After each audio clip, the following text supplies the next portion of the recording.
Okay, so before I play this, I want to quickly explain what I did, what you're looking at on the screen, and why I chose to approach this audio the way that I did.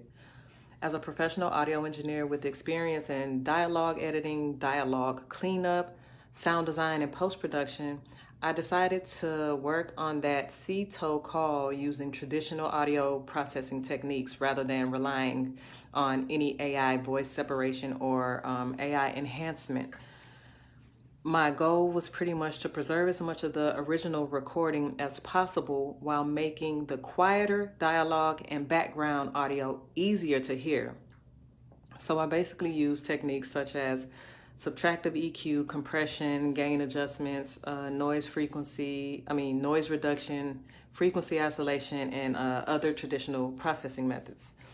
So what I did was I separated Vicky, the C-toe dispatcher, from Warren and the audio originating from the boat so that I can concentrate more closely on what was happening behind and around Warren, pretty much on the boat. And I specifically chose not to rely on AI because aggressive AI enhancements and voice isolation tools can sometimes introduce artifacts and distort the speech or create ambiguity around the sounds that were originally present.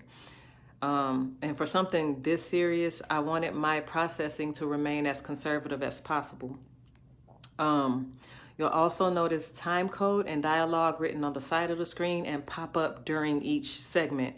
That dialogue represents what I personally hear as an audio engineer while processing and repeatedly reviewing these sections. I'm pretty much providing it as a listening reference, not as a declaration that my interpretation is the only possible interpretation. And that's important. I want you to listen for yourself, use headphones if you have them, listen closely, and decide with your own ears what you believe is being said. And you can also return to the original unprocessed recording and compare directly with what you're hearing here. You'll also notice that my time code may not match the regular timestamp on the original uploaded video. And that's because I'm working inside a professional post-production timeline, a digital audio workstation, basically using SMPTE time code, which in film, that's displayed in hours, minutes, seconds, and frames. Film and TV timelines are completely different from timestamps that you see when you're watching regular videos or when you're watching a movie and you hit pause. So basically the time code on the screen is there to identify the precise location within my working session, not to represent the elapsed timestamp displayed by the original video player. And I hope that makes sense. For this first video, I'm sharing only approximately 37 seconds of the call.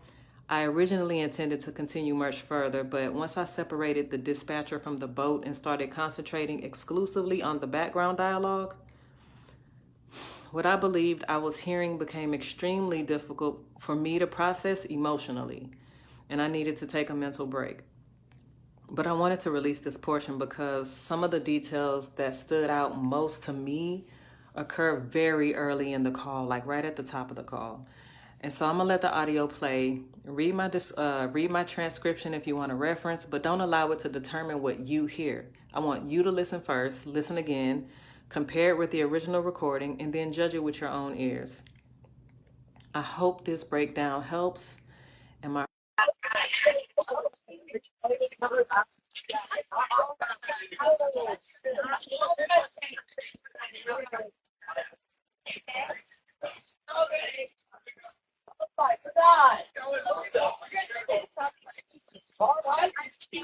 Hey, we're at the west tip of Horn, and our bilge pump stopped working. We're sinking. Can y'all please come? We have a membership. Hey, up! Shut the fuck up!